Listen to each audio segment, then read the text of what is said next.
For many weeks, space was silent. Behind the bright light of the sun, something mysterious was hiding. An object travelling from another part of the universe. Scientists knew it was there, but they could not see it. It was like a ghost, quietly moving through the solar system. Now, that mystery has returned. The object, called 3-Eye Atlas, has come back into view, and it's not the same as before. It looks brighter, stronger, and stranger than anything we have ever seen in the sky. Once dark and quiet, it now shines with a glowing blue light, brighter than even the sun itself. This is not just a return, it's a discovery that could change how we understand the universe forever. The first signals came from the Atacama Desert in Chile, where arrays of telescopes shivering in the high-altitude cold turned their glass eyes toward the precise coordinates where Atlas was predicted to appear. The calculations were perfect, the timing exact. But the light they captured was wrong. It was too intense, too vibrant. Within hours, observatories in Japan, in Hawaii, in orbit above the Earth itself, all confirmed the same impossible truth. The interstellar wanderer, once a faint and silent rock, was now a beacon. It was radiating energy in a way that defied our understanding of what a comet, or an asteroid, or any natural object should be. Its movement remains a masterclass in orbital precision, as if it's following a pre-written script, a choreography laid out across the planets. But its light is something new. It seems to be coming from within, a self-generated glow that paints a small patch of the void with an otherworldly luminescence. Among the scientists who have dedicated their lives to this object, a quiet but persistent sense of unease has begun to spread. This isn't just a celestial body following the laws of physics, it feels like we are witnessing an awakening. 3-Eye Atlas is not merely returning to our view, it is changing, evolving, and announcing its presence with an intensity that we cannot, for now, explain. Let's talk about the heart of this mystery, the core anomaly that has sent shockwaves through the astronomical community. It is a single, observable fact that violates the fundamental rules of light and heat as we know them. It is the blue glow. When we look at a comet, we are seeing reflected sunlight. A comet is a dirty snowball, a collection of ice and dust and rock. As it nears the sun, that ice turns to gas, creating a cloud, a coma, that reflects the sun's light back at us. The colour of that light is predictable. It is a function of the dust and the sunlight itself, typically a yellowish-white, sometimes reddening as it filters through its own debris. 3-Eye Atlas does not do this. It glows. The light emanating from Atlas is a deep, piercing sapphire blue. This is not an artistic interpretation. It is a direct spectral measurement, a fingerprint of the energy it is releasing. To produce a blue light of this intensity, a source must be incredibly hot. The colour of light is tied directly to the temperature of the object emitting it. A cooler star is red, a hotter star is yellow, and the very hottest, most massive stars in the universe are blue. The specific shade of blue coming from 3-Eye Atlas suggests an energy output, a temperature that is hotter than the surface of our own sun. The sun's photosphere, the visible surface we see, burns at around 5800 Kelvin. The energy signature from Atlas points to something significantly hotter. Here is where the anomaly deepens into a paradox. As the object gets closer to the sun, it is blasted with more and more solar energy. Thermodynamics, the basic rules of heat, tells us what should happen. The object should absorb this energy, and the light it reflects should shift toward the red end of the spectrum. It should look dimmer, dustier, redder. But 3-Eye Atlas does the exact opposite. The more solar radiation it absorbs, the brighter and bluer it becomes. It is defying the expected thermodynamic norms in the most dramatic way possible. It's as if throwing water on a fire made it burn hotter and brighter. This glow is not a flicker. It is not a temporary chemical reaction or a chaotic jet of gas. It is consistent, stable, and appears to be self-luminous. It points, almost inescapably, to some kind of internal energy source, a mechanism that is not just reflecting the sun's power, but is perhaps using it, converting it, and re-emitting it at a much higher energy level. One researcher, in a moment of unguarded honesty, said it best. It's as if it's generating power hotter than the sun itself. This is not a subtle deviation from the models.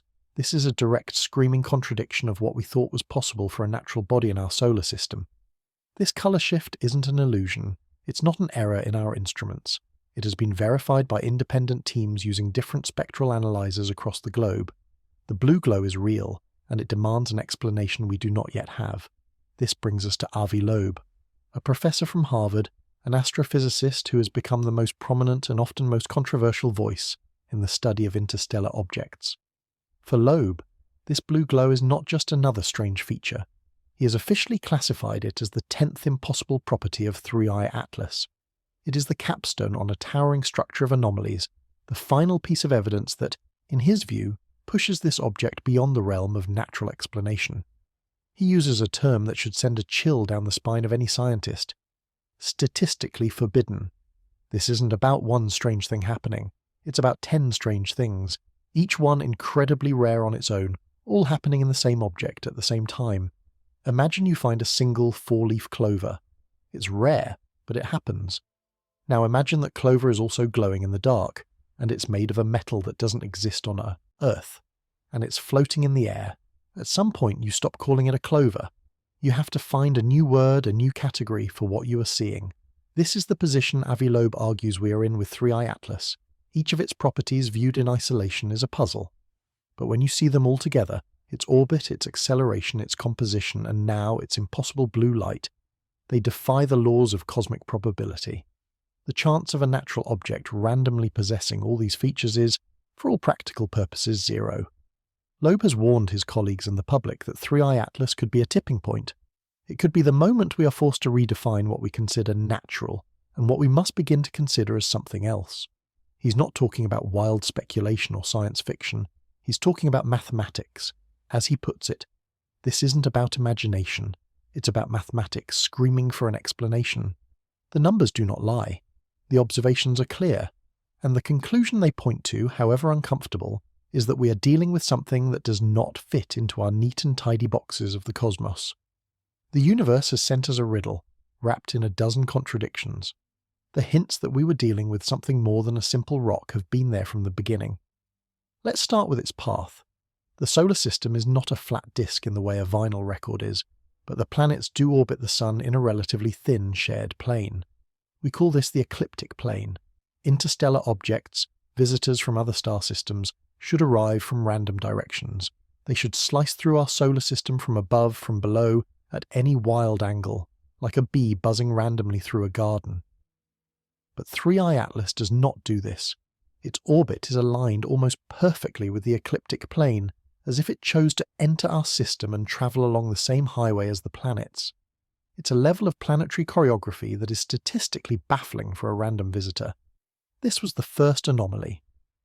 Then came the others, a cascade of impossibilities, its non-gravitational acceleration, a mysterious push that could not be explained by the Sun's gravity or by the venting of gas, its forbidden coloration, this new, impossible blue, the very symmetry of its trajectory, which seems to raise questions not just of physics, but of design, or at least of intention.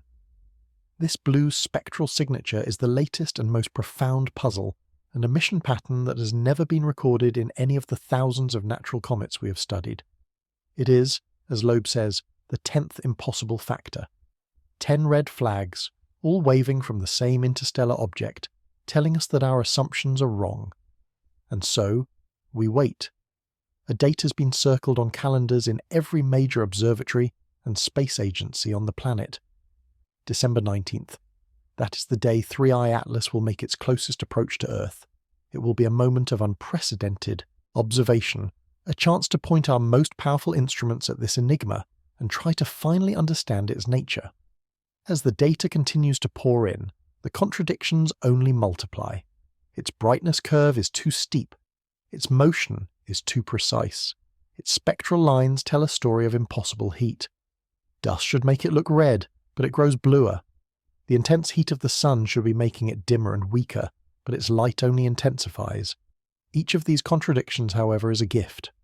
As Avi Loeb notes, every contradiction narrows the explanation. With each natural theory that is disproven, we are forced closer to a conclusion that may once have seemed unthinkable. Each impossibility eliminates another piece of the natural puzzle, leaving us with a shape we are reluctant to name. In his words, each eliminates the natural. We may be standing on the precipice of a historical moment, We may be the first generation in human history to witness, up close, a visitor from the stars that doesn't just follow our rules of physics, but a visitor that rewrites the rulebook of light itself. The countdown to December 19th has begun. To truly grasp the strangeness of 3i Atlas, we need to rewind the clock to October 29th, 2025. This was the day the object reached Perihelion, its closest approach to the Sun. At that point, it was a mere 54 million kilometers from our star. That may sound like a great distance, but in cosmic terms, it's a trial by fire. The intensity of solar radiation at that range is immense, a relentless bombardment of about 770 watts for every single square meter of its surface. It is an environment of unimaginable heat and pressure, a furnace that should tear any ordinary celestial body apart. Let's be very clear about what we expect to happen to a comet in this situation. Comets are, fundamentally, fragile. They are loose conglomerations of ice, dust, and rock, often described as dirty snowballs. When a comet gets this close to the Sun, the intense heat causes the ices on its surface to sublimate, to turn directly from a solid into a gas. This process is violent and explosive. It creates jets of gas and dust that erupt from the nucleus, and these forces can act like tiny, chaotic rocket engines, pushing the comet around. More importantly, this thermal stress is often too much for the comet's fragile structure to handle.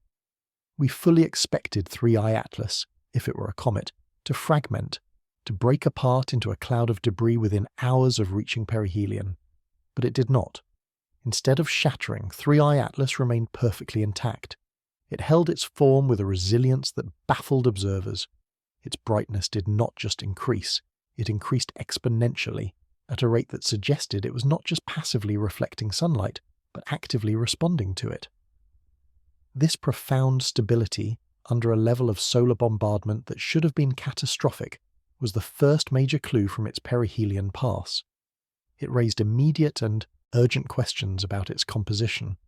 What could possibly withstand that kind of punishment? What material could be so strong, so durable, as to survive a bath in the Sun's corona? The object's behaviour continued to defy all cometary models. A fragile body like a comet would have been torn to pieces. 3i Atlas, however, behaved as if it were made of solid metal. There were no chaotic eruptions, no unpredictable jets of dust and gas.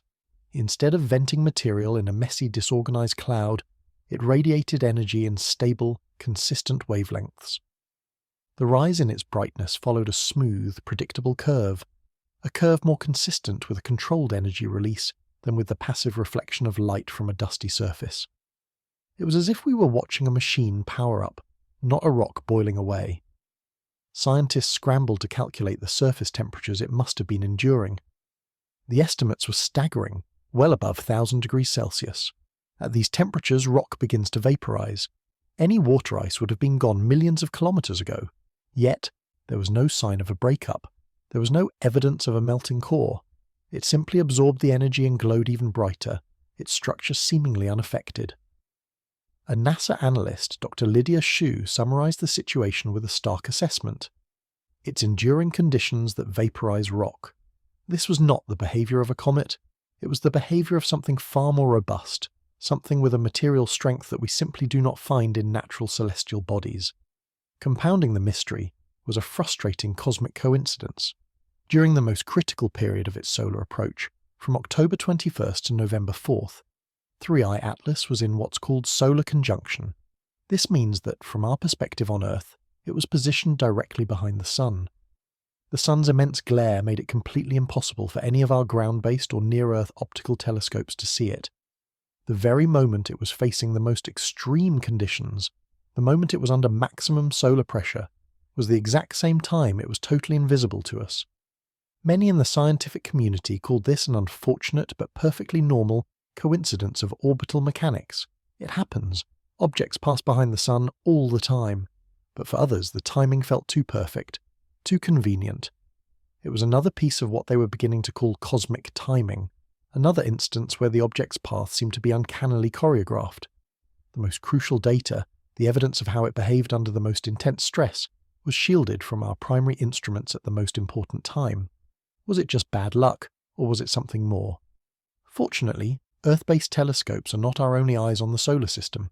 While we were blinded, a network of 3 specialized space-based observatories maintained a constant watch. These satellites were our lifeline, our only way of piercing the sun's glare and witnessing what was happening to 3i Atlas at Perihelion. The first was Stereo A, a satellite that orbits the Sun ahead of Earth, giving it a unique side-on view of the Sun's corona. It was perfectly positioned to record data on how the object interacted with the Sun's outer atmosphere. The second was SOHO, the Solar and Heliospheric Observatory. For decades, SOHO has been our most reliable sentinel for solar activity. Positioned at a stable gravitational point between the Earth and the Sun called L1, its LASCO instrument, a type of coronagraph, is designed to block out the Sun's direct light to see the much fainter corona. SOHO was able to capture continuous imagery of the region where Atlas was passing. The third and newest player was a satellite called GO-19, launched in 2024. It carried a next-generation coronagraph, the CCO-1, capable of providing ultra-high-resolution frames, giving us our sharpest ever view into the Sun's fiery domain. When the data from these 3 satellites was combined, a stunning picture emerged. The datasets from Stereo A, SOHO, and GO-19 all told the same story. They revealed a brightening pattern that was not just unusual, it was impossible by our current understanding. The object's energy output appeared to be growing in direct proportion to the amount of solar energy it was exposed to. But, and this is the critical part, this was not a simple reflection. The math didn't work. It was absorbing solar energy and then re-emitting it, amplified, at a much higher intensity. It was acting less like a mirror and more like a solar panel connected to a searchlight. The chronographs provided the final damning piece of evidence. They recorded light emissions from 3i Atlas that were peaking in the ultraviolet and even the soft X-ray bands of the electromagnetic spectrum. These are incredibly high-energy forms of light. For a natural object to be emitting them, it would require one of 2 things. Either it was shedding a cloud of ionized metal vapor, superheated to millions of degrees, or it was somehow generating an internal plasma discharge. Neither of these explanations fits a comet. As Marco Levin, a researcher with the European Space Agency, stated in a preliminary report, "We're detecting radiation signatures no comet has ever shown." From this data, a new, radical theory began to take shape. Perhaps 3i Atlas wasn't just reflecting heat. Perhaps it was engaged in a process of energy amplification. It was taking in the relatively low-energy light from the Sun and using some unknown internal mechanism to convert it and release it as a much higher energy emission. This would explain the impossible brightness, the stability, the ultraviolet glow, and the survival of its core structure. It was a theory that bordered on science fiction, but it was the only one that seemed to fit the facts. The data from Perihelion was clear. We were not observing a passive rock. We were observing an active and deeply mysterious energy conversion system. The story of 3i Atlas is a story of numbers that don't add up. Let's focus on one of the most glaring inconsistencies, its brightness. Between September and its perihelion pass in late October, the object brightened at a rate that has no precedent in the history of cometary science. Astronomers measure this with something called a power curve, which describes how an object's brightness changes relative to its distance from the Sun. A typical comet brightens at a rate of what we call 2.5. This is a well-established, observationally confirmed standard. Some particularly active comets might push this to 3 or, in extreme cases, 4. 3i Atlas did not follow this rule. Its brightness increased with a power curve of 7.5. I want to be perfectly clear about what this means. This is not a small deviation. It is not a statistical outlier. It is a fundamental break from everything we know. It is 3 times the theoretical maximum brightness curve for a body that is simply reflecting sunlight and venting gas. The conclusion reached in a blunt internal report from the European Space Agency was unavoidable. It's not reflecting light, it's emitting it. The luminosity spike was not a passive event, it was an active one, and its timing was perfect, coinciding precisely with its proximity to the Sun, suggesting a direct relationship between the solar energy it received and the light it was actively releasing. The sheer scale of this luminosity was captured in breathtaking detail by the new CCO-1 coronagraph on the GO-19 satellite. The images it sent back were not of a small bright point with a dusty tail. They revealed a luminous sphere of light, a nearly perfect orb of glowing energy surrounding the object's core. This sphere was immense, measuring roughly 300,000 kilometers in diameter. To put that into perspective, the distance from the Earth to the Moon is about 384,000 kilometers. 3i Atlas had generated a glowing halo around itself that was almost large enough to bridge the gap between our planet and its natural satellite. What was most striking about this luminous sphere was its stability and symmetry. A comet's coma is a chaotic, ever-changing cloud shaped by the solar wind and uneven jets of gas. It is messy and unpredictable. The glow around 3i Atlas was the opposite. It was consistent, stable, and almost perfectly spherical. This high degree of order suggested a process that was regulated, controlled, rather than a chaotic natural venting. It looked less like a dusty comet and more like a controlled plasma source, as if some mechanism was carefully managing the emission of this vast amount of energy. It was a structure of light, not a cloud of debris. Then came the most profound revelation of all, the one that truly broke our models of physics. The data from the LASCO and CCO1 instruments did more than just measure the brightness of the light. They measured its frequency, its color, and what they found was a true blue shift. Now, in astronomy, a blue shift usually means one thing. An object is moving toward you very, very quickly. It's a result of the Doppler effect, the same principle that makes an ambulance siren sound higher pitched as it approaches you. But 3i Atlas was not moving toward our satellites in a way that could explain this. The blue shift was not a result of its motion. It was inherent to the light itself. It was a spectral blue shift. There is only one viable explanation for a spectral blue shift of this magnitude. It means that the source of the light is emitting energy at a higher frequency than the light it is receiving. In simple terms, it means the source is hotter than the reference point. In this case, the reference point was the sun itself. The light coming from 3i Atlas was of a higher energy, a higher frequency, than the sunlight bathing it. This is the observation that led Avi Loeb to make his now famous statement: either thermodynamics is incomplete, or the source isn't natural. He was presenting a stark choice. Either one of the fundamental pillars of physics is wrong, or we are looking at technology. This is what scientists mean when they say the object's behavior is thermodynamically forbidden. The second law of thermodynamics is one of the most fundamental rules of our universe. It dictates the flow of heat. Heat flows from a hotter object to a colder object, never the other way around. When sunlight hits a comet, the comet absorbs that energy. The light it reflects or re-radiates must, by law, be of a lower energy level. It should be redder. Think of a piece of metal left out in the sun. It gets hot, and it might glow with a dull red heat, but it will never start glowing with a brilliant blue-white light that is hotter than the sun itself. It is a physical impossibility. Yet this is precisely what 3i Atlas was doing. Dr. Erna Zhao, a leading astrophysicist on the monitoring team, described it as observing energy emission instead of absorption. The object was not just passively reflecting solar radiation, it was actively outputting energy at a higher state than what it was taking in. Avi Loeb has given this phenomenon a name that perfectly captures its paradoxical nature: the inverted gradient paradox. A normal thermal gradient has heat flowing inward, from the hot sun to the cold object. 3i Atlas displayed an inverted gradient, with higher energy radiation flowing outward, from the object into space. It was as if it had a star burning inside it. The implications of this are staggering, and force us into deeply uncomfortable territory. Scientists are now scrambling to find any possible natural explanation, no matter how exotic. Could some unknown form of electromagnetic induction be at play? Could the object's metallic composition be creating some kind of plasma confinement, a natural magnetic bottle that superheats and contains solar particles? Every model they run, however, breaks down.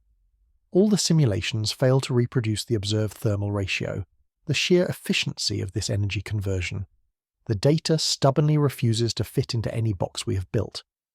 The preliminary report from NASA's own internal review team concluded with a sentence that reveals the depth of the crisis this object has created. It simply said, "We are forced to expand the laws." This is not a statement scientists make lightly. It is an admission of complete and total defeat in the face of observation. It is an acknowledgement that 3i Atlas is something so far outside our experience that it may literally require a new chapter to be written in the textbooks of physics. The blue glow is more than a curiosity. It is a challenge to the very foundations of our understanding of the universe. To understand the full weight of the 3i Atlas enigma, we must look beyond any single strange feature.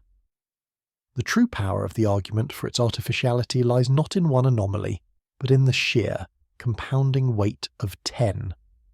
10 independent, statistically improbable properties, all converging in a single interstellar object. Each one, on its own, would be a career-defining discovery for an astronomer.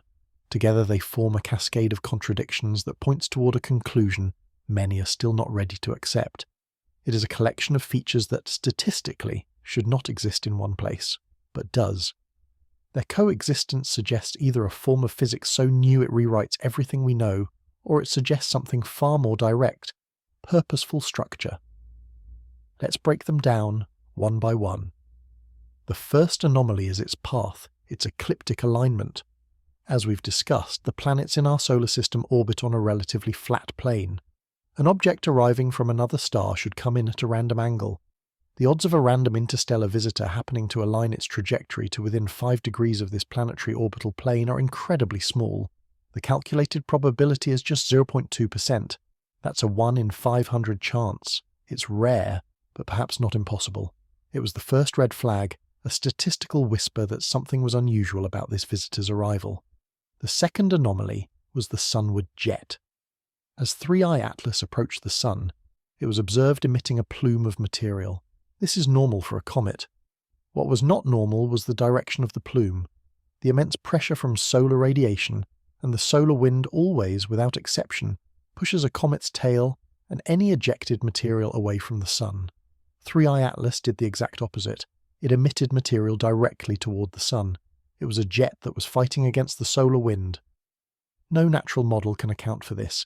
It's like seeing the smoke from a chimney blowing directly into the wind.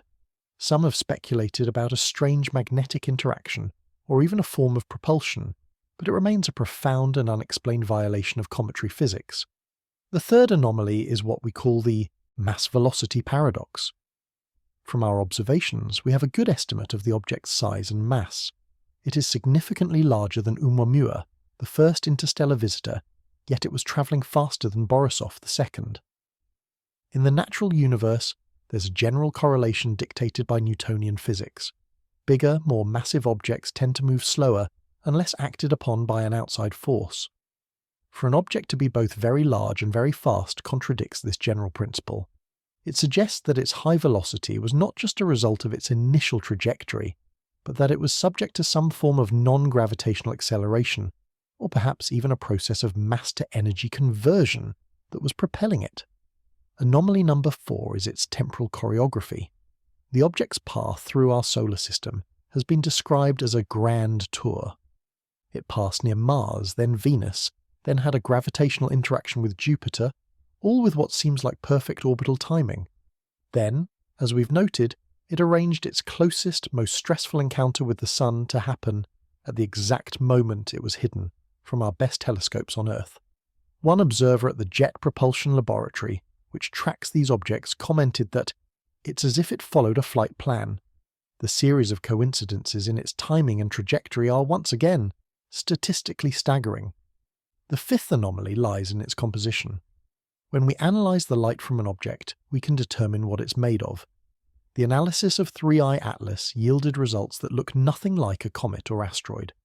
The metallic ratio showed a high concentration of nickel and a low concentration of iron, a blend that is more common in manufactured alloys than in natural meteorites.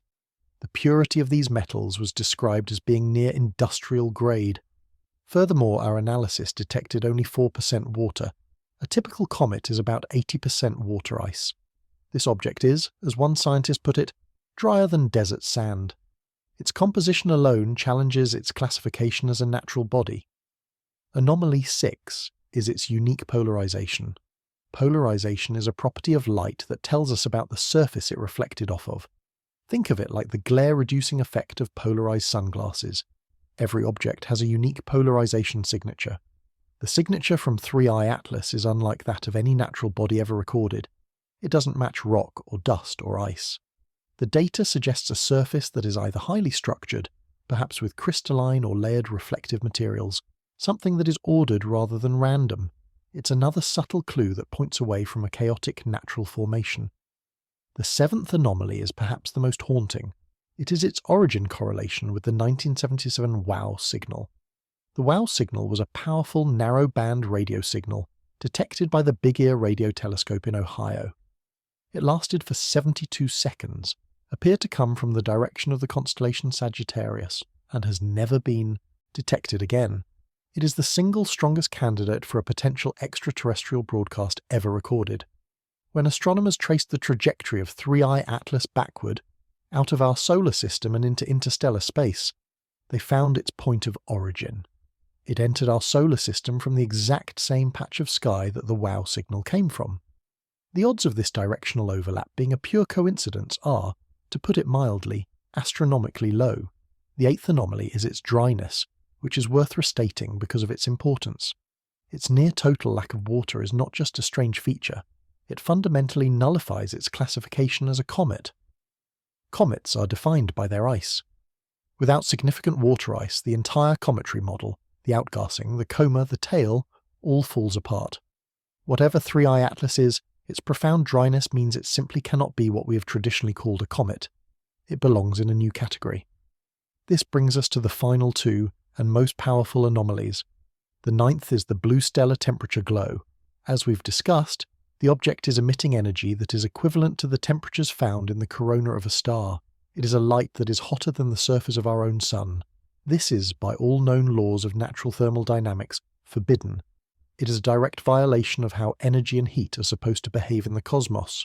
And the 10th anomaly, which is inextricably linked to the 9th, is the inverted temperature gradient. Heat is radiating outward from the object, not inward from the sun. This is perhaps the single most compelling piece of evidence for an internal power source. A natural object is a passive recipient of the sun's energy. It gets hot on the outside first. 3i Atlas is behaving as if it has a furnace, a reactor, an engine at its core. It is generating its own power, and that power is radiating out into the cold of space. This is the final, definitive contradiction that completes the picture of an object that refuses to obey the laws of nature as we know them. When you look at these 10 anomalies together, the argument is no longer about any single piece of evidence. It is about the overwhelming, crushing weight of the combined improbability. It is a cascade of impossibilities, a symphony of contradictions, all playing out in a single visitor from the stars. Let's try to quantify this. Let's talk about the numbers, because it is in the cold, hard language of mathematics that the true scale of the 3i Atlas mystery becomes clear. Avi Loeb and his team, along with other independent statisticians, have attempted to calculate the combined probability of a single, natural object randomly possessing all 10 of these anomalous properties. The final number they arrived at is so small that it almost loses meaning. The combined chance is less than 1 in 10 quadrillion. That's a 1 followed by 16 zeros. I want you to take a moment to truly appreciate the scale of that number. A quadrillion is 1,000 trillion. It is a number so vast that the human mind can't really comprehend it. Loeb's own assessment is blunt. Probability collapses to 0. What he means is that, from a statistical standpoint, the likelihood of 3i Atlas being a natural object is functionally 0. We have reached a point where we are forced to make a choice. Either our entire understanding of cosmic probability is fundamentally wrong, or this object is not a product of random natural processes. It represents something new. This is where a famous scientific and philosophical principle, Occam's razor, comes into play. Occam's razor states that when you have competing explanations for something, the simplest one is usually the correct one. For centuries, this has been a guiding principle of science. It tells us not to invent unnecessarily complex or extraordinary explanations when a simple, natural one will do. For example, if you hear hoofbeats, think horses, not zebras. But what happens when you have ruled out horses? What happens when you have proven, conclusively, that what you are hearing cannot be a horse? What if you are in a place where zebras are, in fact, the only possibility? This is the situation with 3i Atlas. we're now in a state of what some are calling Occam's razor in reverse. When every single natural model you can create fails to explain the data, when the evidence actively contradicts every known natural explanation, then the extraordinary explanation may no longer be the most complex one. It may, in fact, become the simplest. If the only way to explain the 10 anomalies of Three-Eye Atlas through natural means is to invent 10 new, undiscovered laws of physics, one for each anomaly, that is an incredibly complex solution. At some point, the single, alternative explanation that the object is a piece of technology becomes the simpler, more elegant, and more rational explanation. It is the one theory that explains all 10 anomalies with a single cause. The least unlikely explanation becomes the one we must seriously consider. To help grasp the sheer improbability we're dealing with, let's use some analogies. The odds of 1 in 10 quadrillion are roughly equivalent to you winning the grand prize in a national lottery 15 times in a row. Not just playing 15 times, but winning the jackpot every single time. It is a level of luck that is indistinguishable from a system that is rigged. Or consider another analogy. It is like surviving 2 direct lightning strikes back to back, while you're simultaneously holding a royal flush in a game of poker. It is a convergence of impossibly rare events that strains credulity to its breaking point. This is why Three-Eye Atlas is forcing science into philosophical territory. It is pushing us beyond the comfortable boundaries of what we can measure and into the uncomfortable realm of what we must infer. The object has become a mirror. It is reflecting our own biases, our own reluctance to confront data that does not fit our worldview. The mathematics are screaming that this object is not natural. The observations are screaming that it is not natural. The only thing holding us back is the profound, species-defining implication of what it means if it is not. The debate is no longer just about physics and astronomy. It is about our place in the universe. The cascade of contradictions presented by Three-Eye Atlas has ignited one of the most intense and important scientific debates of the 21st century. Across the globe, teams of researchers are working around the clock, running simulations, reanalyzing data, and desperately searching for a natural explanation that can account for the object's bizarre behavior. The scientific community is split into several camps. One group continues to explore exotic but still natural physical phenomena. They're examining whether some unknown form of internal heat, perhaps from radioactive decay, or a complex electromagnetic resonance with the solar wind, could explain the object's stability and its impossible blue glow. They are pushing the boundaries of known physics, hoping to find an answer that doesn't require a paradigm shift. Another group of scientists is taking a more cautious but revolutionary step. They are beginning to seriously explore the potential of an artificial structure without making the full leap to declaring it the product of an alien intelligence. They are modelling how a thin metallic solar sail or a probe with a metallic heat-resistant shell would behave under the same conditions. Their goal is to see if the physics of an engineered object provides a better fit for the data than any natural model. This is a subtle but crucial distinction. They are not saying it's aliens. They are saying the object behaves more like a machine than a rock. In the midst of this furious debate, a massive global monitoring effort is underway. The world's premier space agencies, including NASA and the ESA, along with a network of private and university-run observatories, have established a constant, unbroken chain of observation. They are using every instrument at their disposal for optical and infrared tracking, plotting the object's course with unprecedented precision. They are watching for any tiny deviation, any minute course correction that would be the smoking gun for artificial propulsion. At the same time, the world's largest radio arrays, from the plains of New Mexico to the Australian outback, are listening. They are pointed directly at Three-Eye Atlas, scanning the entire radio spectrum for any signal, any pattern that rises above the background noise of the cosmos. They are searching for repeating emissions, for modulated signals, for anything that would indicate a deliberate broadcast rather than the random frequency drift of natural plasma. So far there has been only silence, but the listening continues, a patient, hopeful vigil. This intense scientific focus has also, brought a growing controversy to light, one that centres on data that is being withheld from the public and from the broader scientific community. On October 2nd, as Three-Eye Atlas was making its approach toward the Sun, it passed relatively close to the planet Mars.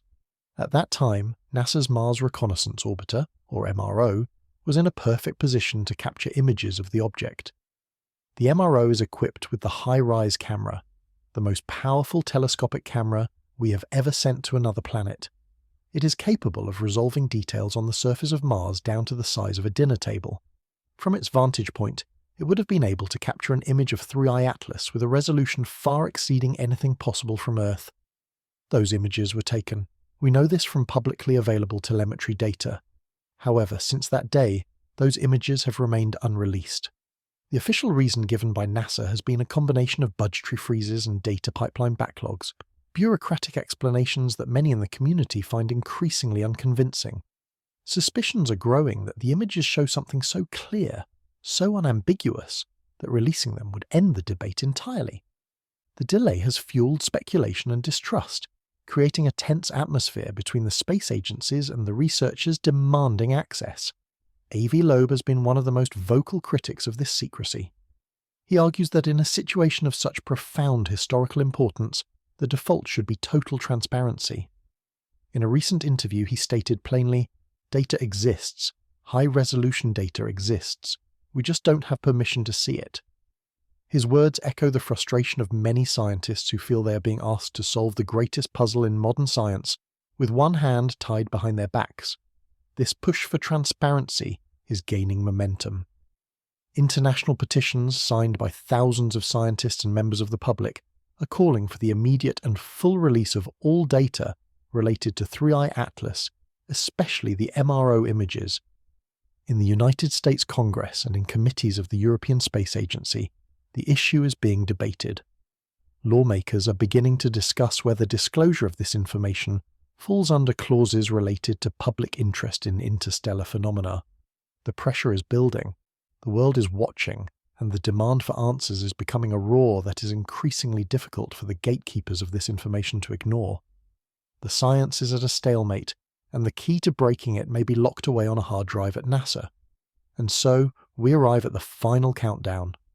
All the theories, all the debate, all the controversy now point to a single date on the calendar, December 19th. As 3i Atlas continues its journey, having survived its trial by fire at the Sun, it is now heading back out into the colder, darker regions of the solar system. Its path will bring it to its closest point to our own planet. This will not be a dangerous pass. It will remain millions of kilometers away. But for science, it will be the moment of truth. It represents our best and perhaps our last chance to study this enigma up close with the full power of our astronomical arsenal. As the object emerges fully from the sun's glare, telescopes on every continent are realigning, preparing for this unprecedented observation window. This will be the moment that could define the narrative of 3i Atlas. It is the moment, as Avi Loeb says, that will define whether we call it natural or engineered. The data we gather in the days surrounding December the 19th will either provide the final, conclusive evidence to support the technology hypothesis, or it will reveal some new, exotic natural phenomenon that will rewrite our physics textbooks. Either way, our understanding of the universe will be changed forever. To meet this moment, a massive coordinated observation protocol has been established. It is a scientific effort on a scale rarely seen. The James Webb Space Telescope and the Hubble Space Telescope, our two greatest eyes in orbit, will synchronize their imaging, capturing data in wavelengths the human eye cannot see.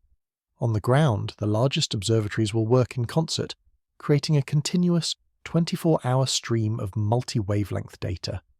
They will be targeting the visible, infrared and ultraviolet bands, looking for any change, any flicker, any clue to the object's true nature. Researchers are on high alert, preparing their systems to detect any sign of light modulation, which could indicate communication, or any sudden non-gravitational motion, which would be definitive proof of propulsion. What would constitute proof? The scientific community has a clear and very high bar. If 3i Atlas were to perform any kind of deliberate maneuver, a course correction that cannot be explained by gravity, that would be it. That would be undeniable proof of controlled flight. If our radio telescopes were to detect a complex modulated signal, a clear and intelligent broadcast, that too would redefine our place in the universe. If the high-resolution images, when we finally see them, reveal a geometric structured shape instead of a random potato-shaped rock, the debate would be over. Conversely, if all we see is an inert tumbling object that slowly fades as it moves away from the sun, its blue glow disappearing, then we will be faced with a different, but equally profound mystery about the extreme limits of natural physics. We are standing at a unique intersection of history and discovery. As we prepare for this final, intense period of observation, it is important to remember what this moment represents. As one scientist on the project narrated in a recent briefing, we're not studying the past, we're witnessing the present. We are not looking at ancient light from a distant galaxy. We are looking at a dynamic, active object that is sharing our solar system with us right now. Whether it turns out to be natural or not, 3i Atlas has already served a profound purpose. It has become a mirror, reflecting our own ignorance of the vast, strange, and wonderful cosmos we inhabit. It has shown us that our neat and tidy rules may not be the only rules, and that the universe is still full of surprises. As we turn our collective gaze toward this visitor, the words of Loeb echo with a new sense of urgency and wonder. Nothing natural should glow blue at Perihelion, he reminds us. It is a simple, powerful statement of fact, a summary of everything that makes this object so compelling. It is a declaration that what we are seeing should not be possible. Yet something does, he continues, and we are about to find out why. The countdown is on, the world is watching, and the universe is waiting to tell us one of its secrets. The approach of December 19th was more than just a date on an astronomical calendar. It became a focal point for the collective consciousness of a planet. The story of 3i Atlas had escaped the confines of scientific journals and observatory press releases. It was now a global phenomenon, a shared mystery that hummed in the background of everyday life. News channels ran nightly segments, their graphics growing more dramatic with each report, showing the object's trajectory as a glowing blue line piercing the familiar map of our solar system. Talk shows, once preoccupied with politics and celebrity, now hosted panels of astrophysicists, philosophers and theologians, all wrestling with the same monumental question: who or what is our visitor? A new kind of anxiety, mixed with a profound and unfamiliar hope, settled over the world. It wasn't the frantic panic of an impending disaster movie. It was something quieter, more introspective. People found themselves looking up at the night sky with a new awareness, a sense that the familiar constellations were now the backdrop for a drama of cosmic significance. In city parks, amateur astronomers set up their telescopes, not just to see Jupiter's moons or Saturn's rings, but to stare into the empty patch of sky where Atlas was expected to appear, hoping to be the first to catch a glimpse of its impossible blue light. The object became a cultural touchstone, a shorthand for the unknown. "What do you think about Atlas?" became a common conversation starter, a question that invited speculation, wonder, and a shared sense of standing on the brink of history. This global fascination was not without its darker currents. Fringe theories, once confined to the corners of the internet, exploded into the mainstream. Some saw the object as a harbinger of doom, others as a divine messenger. Cults formed, centered around the worship of the blue star, their followers gathering on hilltops in vigils of anticipation. Governments, meanwhile, walked a tightrope. They issued calm, measured statements emphasizing the scientific nature of the inquiry, while behind the scenes, military and intelligence agencies scrambled to assess the potential implications. What were the protocols if the object was a probe? What if it attempted to communicate? For the first time, these were not theoretical exercises. They were urgent, practical questions. But for most, the feeling was one of pure, unadulterated wonder. The mystery of 3i Atlas had, in a strange way, united the planet. In a world fractured by division, this shared puzzle provided a common ground, a reminder that we are all inhabitants of the same small, fragile world, floating in a vast and mysterious ocean. The object was a mirror, and in it, humanity saw a reflection of its own deepest questions about its origins and its destiny. We were a species that had spent its entire existence believing it was alone, and now we were confronted with the very real possibility that we were not. As the days ticked down to December the 19th, the world held its breath, not in fear, but in a state of profound and universal anticipation. We were a planet waiting for a revelation.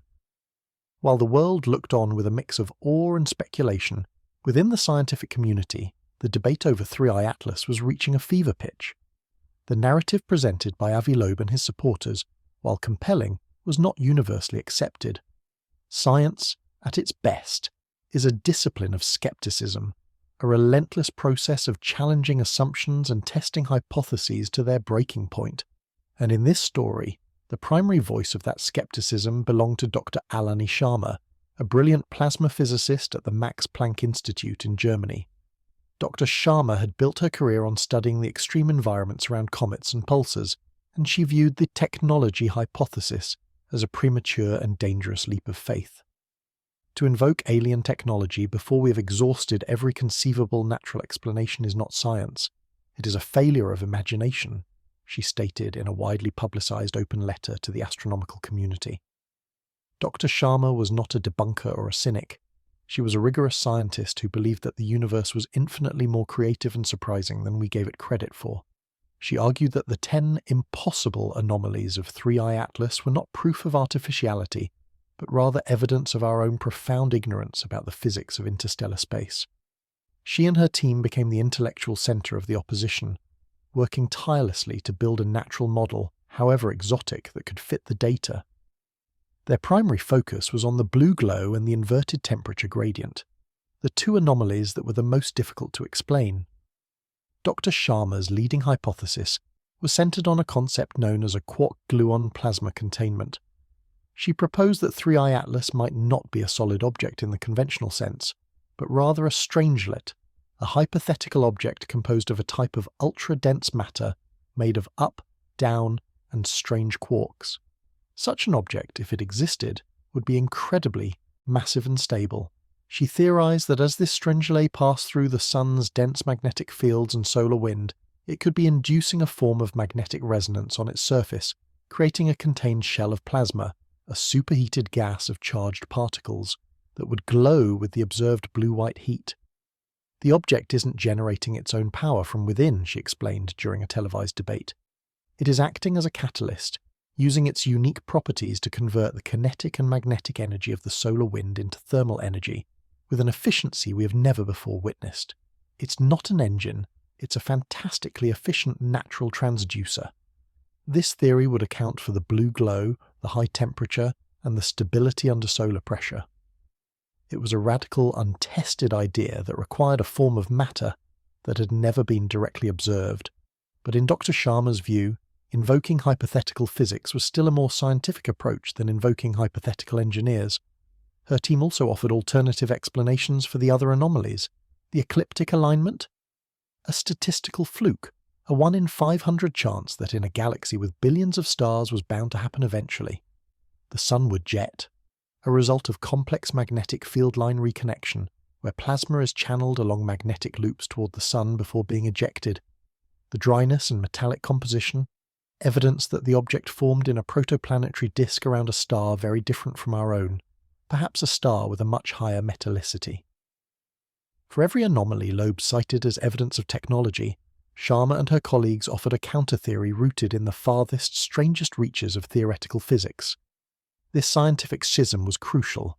It ensured that every piece of data was scrutinized from at least two opposing viewpoints. Loeb's camp saw a collection of features that pointed to a single elegant solution: design. Sharma's camp saw a collection of puzzles that demanded a new, more comprehensive understanding of the cosmos. The tension between these two schools of thought created a crucible of intellectual fire, forcing both sides to refine their arguments and look at the data with ever-increasing rigor. The world may have been caught up in the romance of a potential first contact, but the scientists were engaged in a brutal, necessary war of ideas. The truth, they all knew, would not be found in speculation, but in the cold, hard photons that were, at that very moment, travelling from 3I Atlas toward the waiting mirrors of Earth's greatest telescopes. In the first week of December, the waiting finally ended. 3I Atlas, having completed its long, silent journey behind the Sun, began to creep back into the view of our most powerful observatories. The first to acquire it was the Vera C. Rubin Observatory in Chile, its massive 8-meter mirror capturing the first photons from the object in over 6 weeks. In the control room, a tense silence gave way to a collective gasp as the first processed image appeared on the main screen. There it was. Not a faint smudge, not a blurry point of light, but a sharp, clear, and unmistakably blue beacon against the black of space. The data began to flood in, shared instantly across a global network connecting observatories and research institutions. The first, and most startling observation, was that the blue glow had not diminished. In fact, it had changed. As the object moved away from the Sun and into the colder, darker regions of the solar system, its luminosity should have been fading rapidly. Instead, it remained remarkably, impossibly, constant. The theory that it was simply converting solar energy seemed to be in trouble. An energy conversion system needs an input. With the solar input now drastically reduced, the glow should have been dimming, but it was not. It was as if the object had charged itself at perihelion and was now running on its own internal power reserve.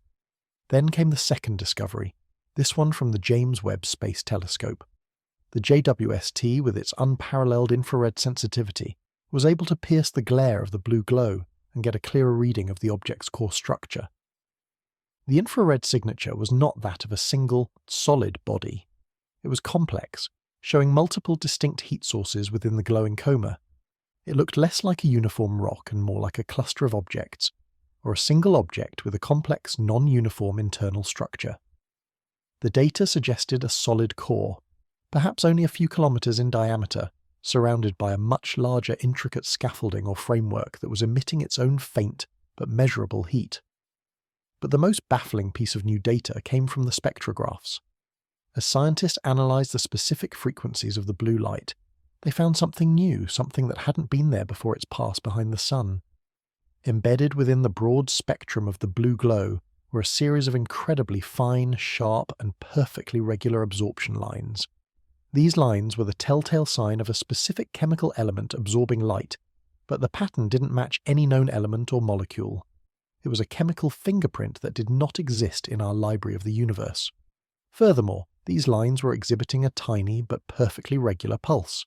They would appear, fade, and reappear with a clockwork precision of exactly 1.618 seconds. This discovery sent shockwaves through both camps of the debate. Dr. Sharma's team had no immediate explanation. A natural plasma shell should not have such a structured repeating signal embedded within it. For Dr. Loeb's supporters, this was the closest thing yet to a smoking gun. A repeating structured signal is the hallmark of artificiality. It was not a broad, noisy radio broadcast, but something far more subtle. A message written in light, a pattern encoded in the very glow of the object itself. The number 1.618 was also immediately recognized by mathematicians and physicists. It is the golden ratio, a fundamental mathematical constant that appears in nature, but also in art, architecture, and design. Was this a coincidence? Or was it a deliberate mathematical signal, a universal calling card? The object wasn't just glowing anymore, it seemed to be communicating. As the new data about the pulsing absorption lines and the constant luminosity became public, the pressure on NASA to release the Mars Reconnaissance Orbiter images reached a critical mass. Editorials in major newspapers, petitions from scientific bodies, and even resolutions in Congress all demanded an end to the secrecy. The argument that it was a simple bureaucratic delay now seemed utterly implausible in the face of the object's increasingly strange behaviour. The public deserved to see what our most powerful camera had seen. The scientific community needed it to solve the puzzle. The pressure became so intense that on December 12th, just 1 week before the closest approach, the NASA administrator scheduled an emergency press conference. The world watched as, in a packed auditorium, the image was finally revealed. It was not a photograph in the traditional sense, but a composite of data from the high-rise camera, processed to produce the highest possible resolution. The image was stark, black and white, and utterly breathtaking. It did not show a potato-shaped asteroid or a fuzzy cometary nucleus. It showed a structure. It was clearly and unambiguously a manufactured object. The core was a long, slender spindle, perhaps 5 kilometers in length, but surrounding it, and extending for dozens of kilometers, was a vast, impossibly delicate structure that looked like a cross between a snowflake and a spider's web. It was a lattice of geometric perfection, a filigree of straight lines and perfect angles that no natural process could create. The image was a bombshell, but it was also a new mystery. The structure appeared to be damaged. Parts of the intricate lattice were broken, shattered, and a large section of the central spindle was dark, as if powered down. The blue glow, which was not visible to the high-rise camera, seemed to be emanating from only one end of the spindle, the end that was still intact. This was not a pristine, functioning starship. It looked ancient, derelict, and partially destroyed. It was a ghost ship, drifting silently through our solar system, with only a fraction of its system still active. The release of the image ended one debate, but started 100 new ones. It was artificial. That much was now beyond any reasonable doubt. Even Dr. Sharma, in a public statement, conceded that the evidence for a natural origin was no longer tenable. But what was it? A probe? A ship? A piece of a much larger construction? And what had happened to it? Was it a victim of some long-ago catastrophe, a cosmic battle, or simply the ravages of a journey that had lasted for millions of years? The object was no longer just a scientific curiosity. It was an archaeological site. We were not just observing a visitor. We were looking at a relic, a ruin from a civilization that was, for now, completely unknown. The pulsing signal, the golden ratio, now took on a new, more poignant meaning. Perhaps it was not a greeting. Perhaps it was a distress call. The 7 days between the release of the MRO image and the December 19th closest approach were the most surreal in human history. The knowledge that an alien artifact, a vast, ancient and damaged one, was about to pass by our planet changed everything. The stock markets fluctuated wildly. Governments held emergency sessions. All non-essential satellite and space activities were halted to clear the lanes for observation. The world was now united in a single focused goal: to learn as much as we possibly could during the brief window of the close pass. The atmosphere in the control rooms of the JWST, Hubble and the major ground observatories was electric. This was no longer just about data points and spectral lines. This was about history, about meaning, about our first real look at the work of another intelligence. The plan was meticulous. As 3i Atlas approached, every instrument would focus on a different aspect of the object. The JWST would use its infrared spectrographs to analyze the chemical composition of the artifact's hull and the heat signature of its active core. Hubble would capture ultra-high-resolution images in visible and ultraviolet light, attempting to map the structure of the derelict lattice. Ground-based radio telescopes would listen with renewed intensity, searching for any other signals that might be activated by its proximity to Earth. On December 19th, the moment arrived. The object made its closest approach, passing within 12 million kilometers of Earth, 30 times the distance to the Moon, perfectly safe, but cosmically right next door. For 6 intense hours, data poured in, at a rate that overwhelmed the systems designed to process it. In the control room for the Very Large Telescope in Chile, an astronomer pointed at her screen. Her voice hushed. "The pulse is changing," she said. "The frequency is modulating." The signal, the one based on the golden ratio, was no longer just a simple, repeating pulse. It was becoming more complex, shifting its rhythm, its pattern evolving into a sequence of nested complexities. It was a stream of information. Simultaneously, at the Space Telescope Science Institute in Baltimore, the team operating the JWST made their own stunning discovery. The infrared analysis of the active part of the spindle revealed the unmistakable signature of nuclear fusion. But it was not the kind of fusion we understood. It was a low-temperature, catalytically driven process, a form of clean, hyper-efficient energy production that was, to our physics, completely theoretical. This was the source of the blue glow, the power plant of the ancient machine still functioning after untold eons. But the most profound discovery was what the fusion was being used for. The vast majority of the energy was not being used for propulsion or life support. It was being channeled into a single focus system. As all the data was correlated in real time, the final incredible picture emerged. The pulsing signal was a data stream. The fusion reactor was the power source for a transmitter, and the vast, delicate lattice, even in its damaged state, was not a solar sail or a shield. It was an antenna, a phased array antenna of unimaginable scale and sensitivity. The object was not a ship in the way we understood it. It was a communications relay, an interstellar buoy. And as it passed by our planet, it was not trying to speak to us. It was using Earth's gravitational field in a subtle slingshot maneuver to slightly alter its trajectory and realign its damaged antenna. It was pointing itself toward a new precise coordinate in the sky, in the direction of the Andromeda Galaxy. The data stream it was broadcasting was not a message for us. It was one part of a conversation that had been going on for longer than our species had existed. We were not the intended recipients.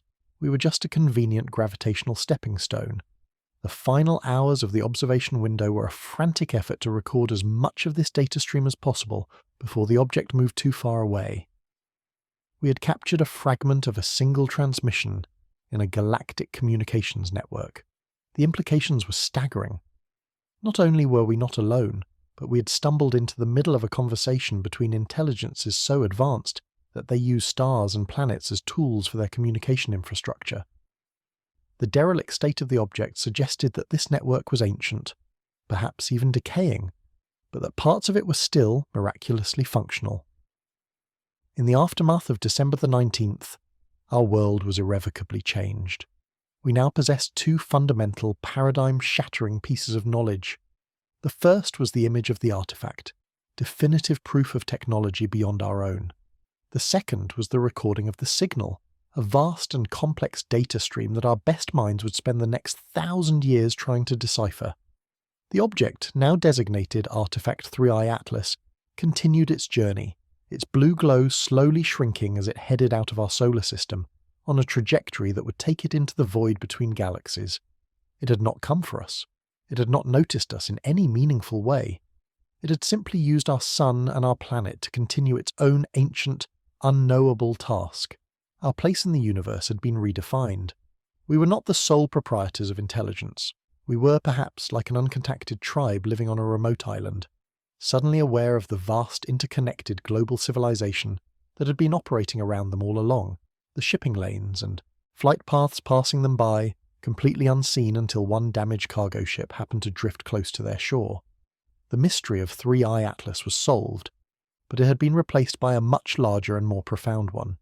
Who built this network? What are they saying? And are they still out there? We had our proof of extraterrestrial intelligence, but that proof had only deepened our sense of isolation. It had shown us the scale of the cosmos and our own infinitesimal place within it. The silence of the universe had been broken, not by a greeting, but by the sound of a conversation we were not yet ready to understand. The age of certainty was over. A new age, an age of listening, had just begun. The age of certainty was over. A new age, an age of listening, had just begun. But as the blue glow of Artifact 3I Atlas faded into the immeasurable distance, a new and complex reality began to settle upon the planet it had so casually used as a navigational tool. The 6 hours of its closest approach had been a moment of pure, unifying awe. The week that followed was a global, collective exhalation. But the months after that were something else entirely. A cosmic hangover, a slow, dawning realization of the true scale of what had just happened. The initial euphoria of discovery gave way to a profound and unsettling sobriety. The artifact was gone, but its ghost remained, haunting humanity in the form of several petabytes of the most important data ever collected. The first challenge was simply to process the revelation. For millennia, human belief systems, religious, philosophical and scientific, had been built around our own centrality. We were the protagonists of our own story. Now we'd been relegated to the status of scenery. We were not the audience for the cosmic play. We were the rock that one of the actors had stepped on to get a better view. This truth was difficult to digest. Religious leaders struggled to frame the existence of the artifact within the context of divine creation. Some called it a test of faith, others a new revelation. Many splintered as new cosmicist faiths emerged, worshipping the unknown network builders as a form of technological divinity. Governments, having briefly shared a common purpose, began to retreat into old patterns of suspicion. Who owned the data? Who would lead the effort to decode it? The initial unity of the December 19th vigil began to fray, replaced by the familiar tug-of-war of geopolitics. In the face of this potential fragmentation, the global scientific community made an unprecedented move. Led by figures like Avi Loeb and, in a surprising alliance, his former intellectual rival Alani Sharma, they called for the creation of a new, transnational organization. It would be a scientific body with no political allegiance dedicated to a single task: deciphering the Atlas signal. They called it the Arecibo Initiative, in honor of the great fallen radio telescope that had spent decades listening for, the very thing they had now found. The project was funded by a consortium of nations and private philanthropists, a 21st century Manhattan project, but one dedicated to understanding, not to destruction. It became the single largest scientific undertaking in human history. The Arecibo Initiative set up its primary campus in a remote, radio-quiet valley in the Atacama Desert. It was a city of pure intellect, home to the world's greatest mathematicians, linguists, physicists, computer scientists, and philosophers. Here, the old debate between Loeb and Sharma was reborn in a new form. The question was no longer what is it, but what do we do with it? Loeb, ever the bold visionary, argued that the data stream should be seen as an invitation. He advocated for a crash program to understand the basics of the signal, and then to broadcast a response, to let the network know that a new intelligence had become aware of it.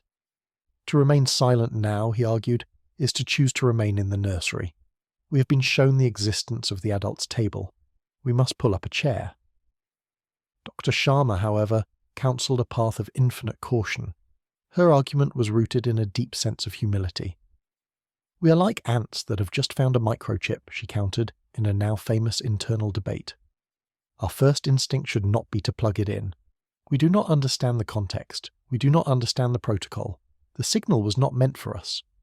Interjecting ourselves into a conversation of this scale could be catastrophic, not just for us, but for the integrity of a network that has been operating for eons. Our first, and perhaps our only duty for the next 1,000 years is to listen, silently, patiently. Sharma's view, grounded in the principle of non-interference, ultimately won the day. The Arecibo Initiative's primary directive became one of passive analysis. The age of listening would be a long and quiet one. The signal itself was a monument to complexity. The initial discovery of the pulsing golden ratio was, as the scientists quickly learned, merely the package wrapping. It was a carrier wave, a simple, elegant marker to allow a receiver to lock onto the data stream. The data itself was encoded on a level that pushed the boundaries of human knowledge. It was not a simple binary stream of ones and zeros. It was a multi-layered, quantum-entangled signal, where information was encoded in the spin, polarity, and phase of every photon.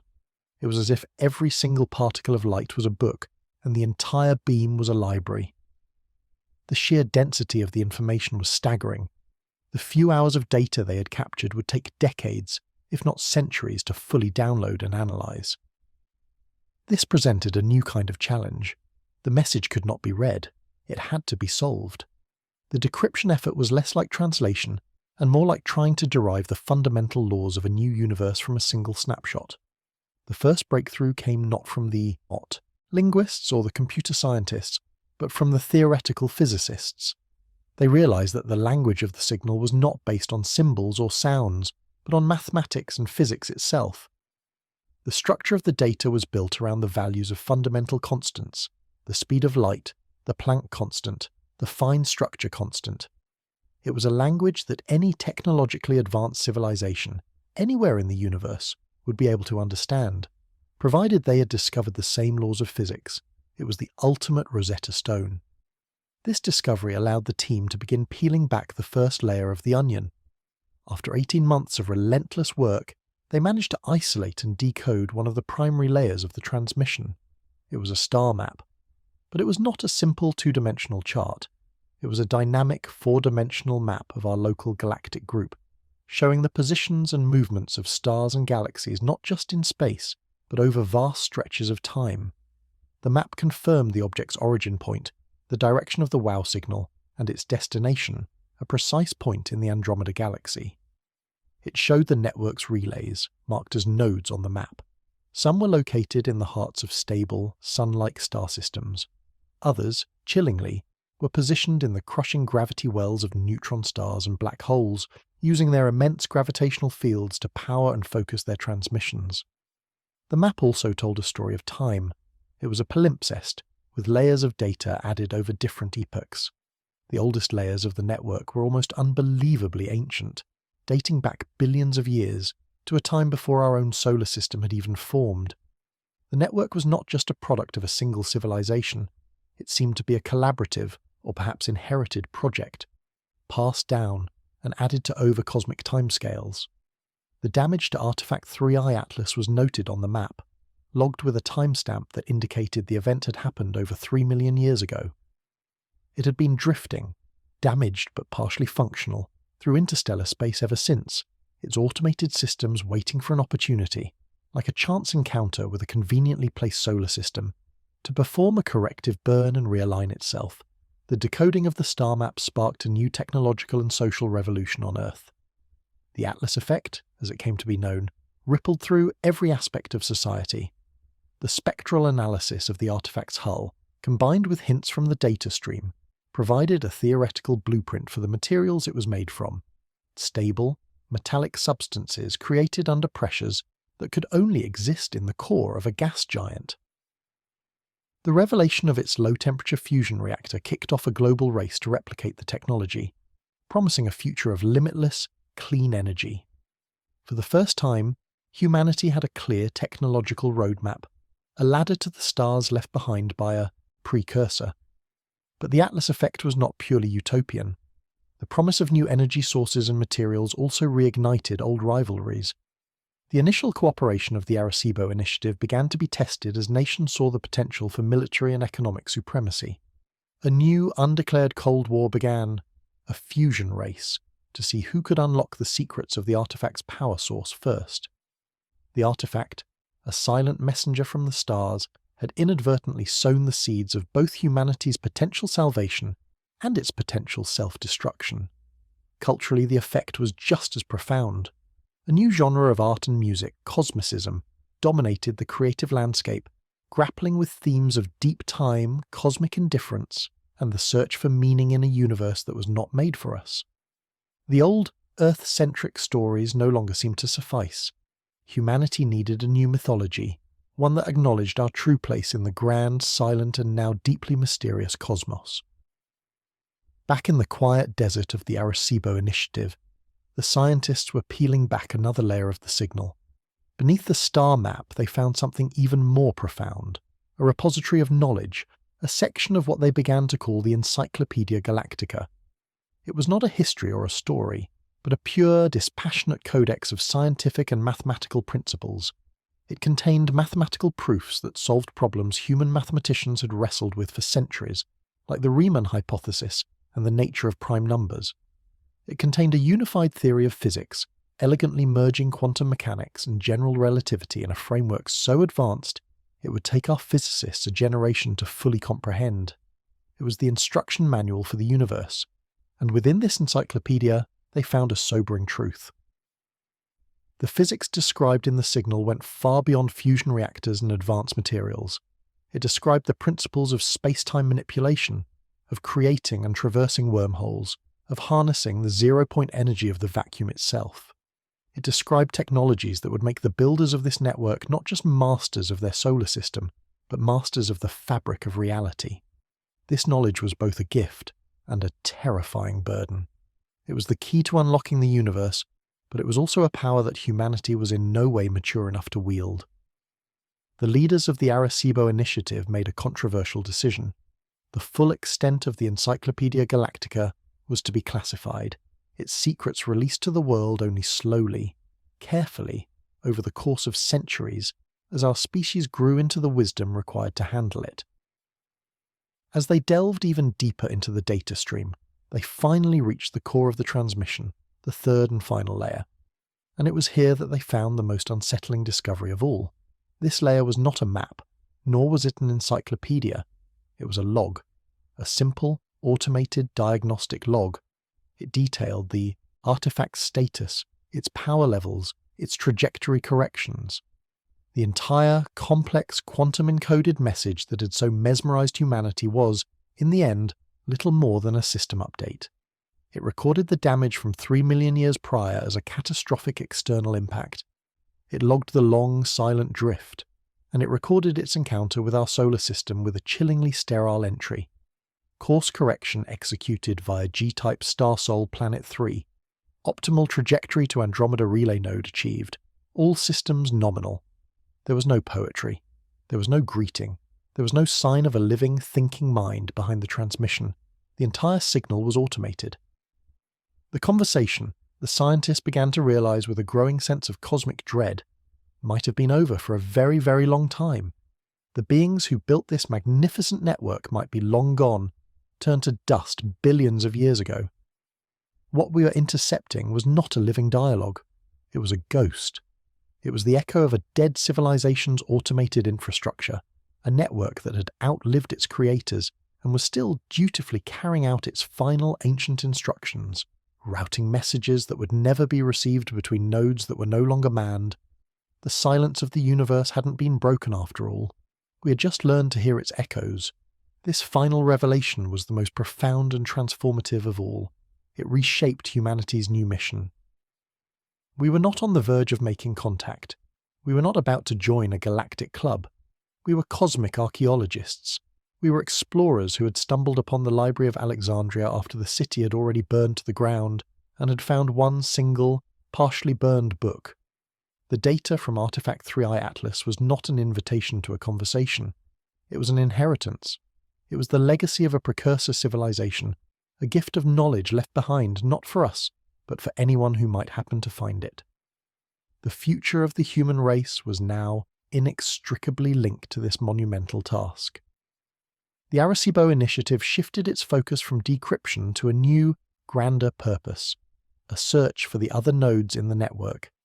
Using the star map, we began to plan our first true interstellar missions, not with the naive hope of shaking hands with an alien, but with the solemn purpose of a historian visiting a ruin, an archivist seeking to preserve what was lost. Our destiny was no longer to simply populate our own solar system. It was to become the inheritors, and perhaps the caretakers of this ancient silent network. We were to become the librarians of the galaxy. The blue glow of 3i Atlas was long gone from our skies, a fleeting visitor that had unknowingly changed the course of our evolution. But its light had illuminated a new path for our species, a path of immense challenge and profound responsibility. We were alone, it seemed, but we were not without purpose. The universe had been silent, not because it was empty, but because we had not yet learned how to listen to its ghosts. The age of listening had truly begun, and with it, the long, slow and sacred task of understanding the legacy that had been left for us in the stars. This new epoch, the age of listening, did not arrive with the clamour of trumpets, but with the quiet hum of supercomputers and the hushed reverence of the scientists who attended them.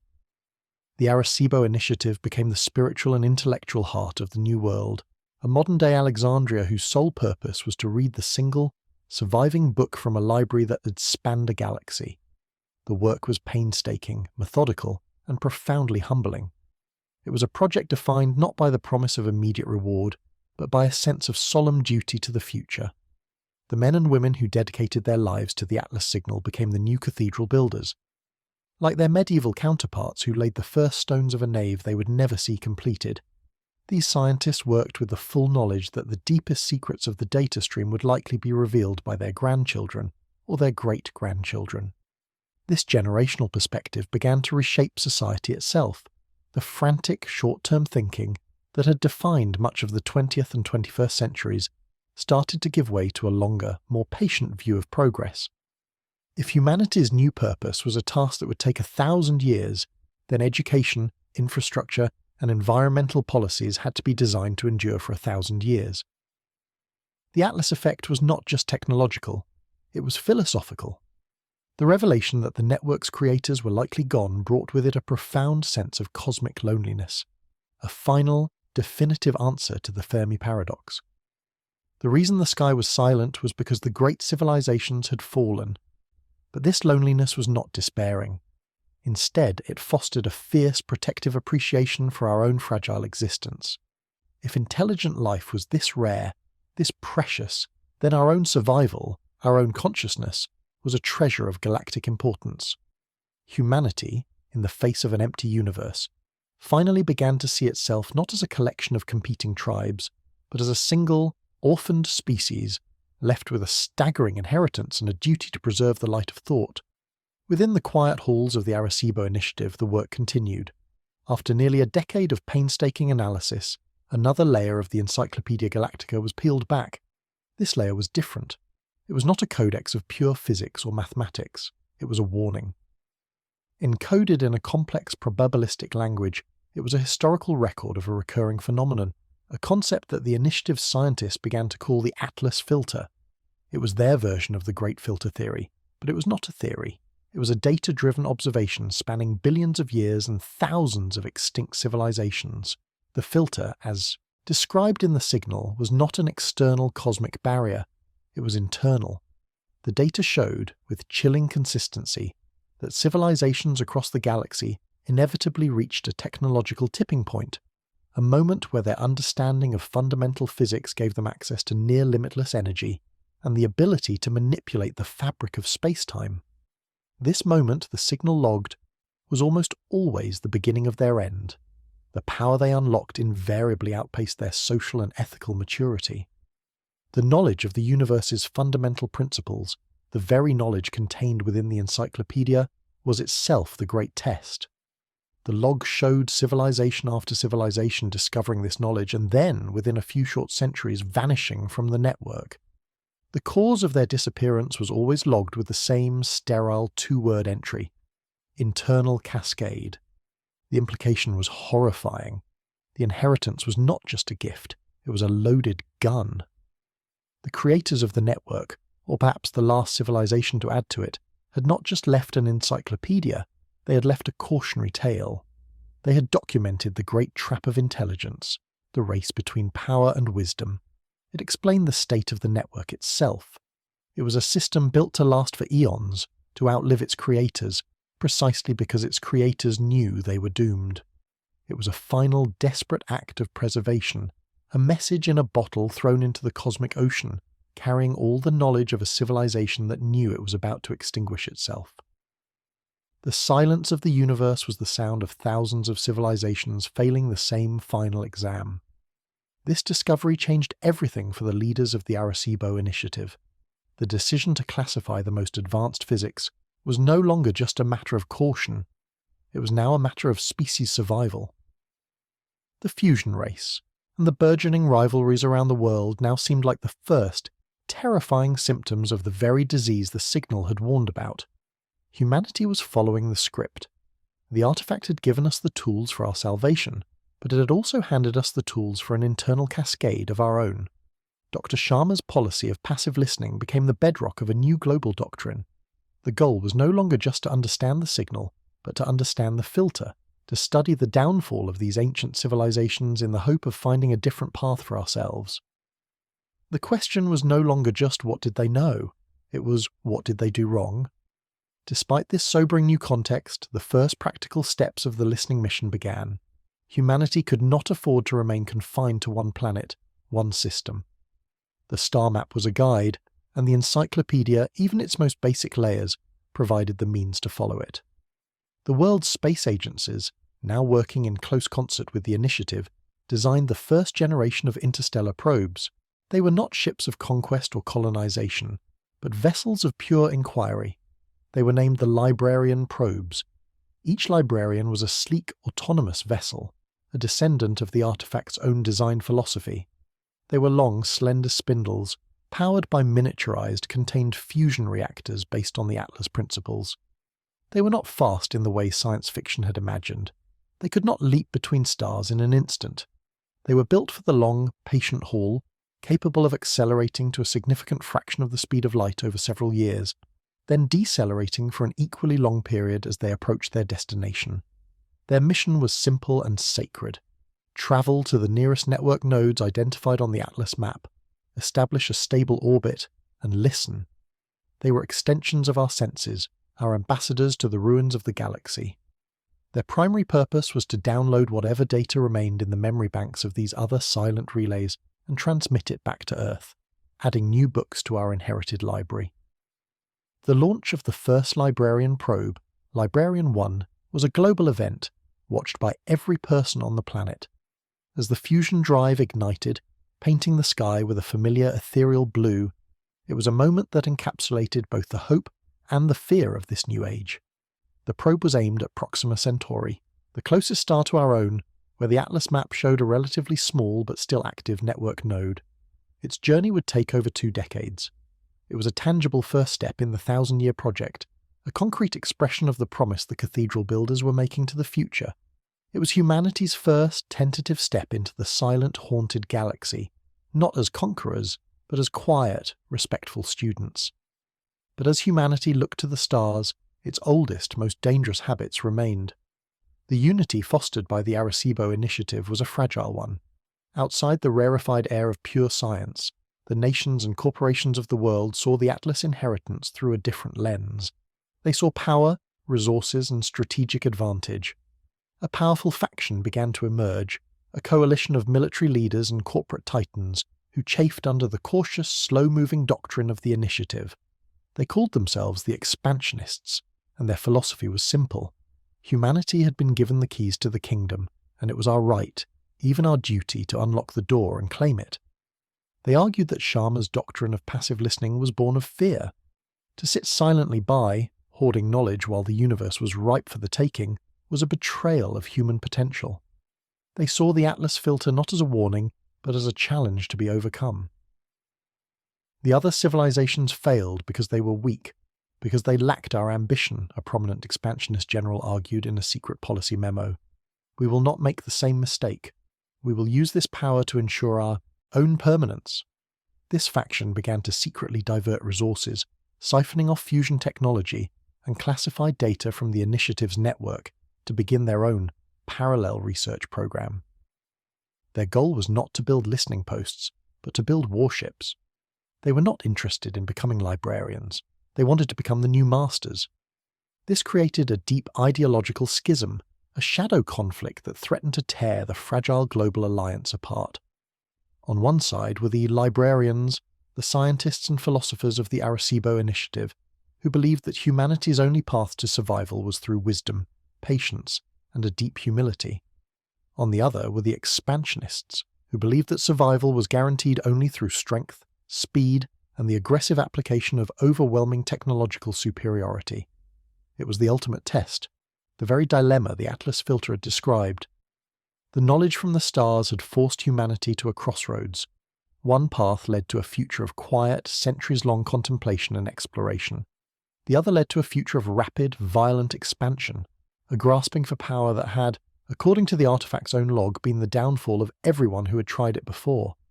The artifact itself was now a ghost, a memory, but its legacy was a living, breathing force that was reshaping our world, forcing us to confront the most fundamental questions about our own nature. It had answered the question, "Are we alone?" with a definitive no, but had replaced it with a far more urgent and terrifying question, "Are we worthy?" The blue glow was gone from our skies, but its light had cast our own civilization into sharp, unforgiving relief. We saw our potential for greatness, for wisdom, for a future that could span millennia. And we saw our potential for self-destruction, for a catastrophic internal cascade that would leave our own world as another silent node in a dead network.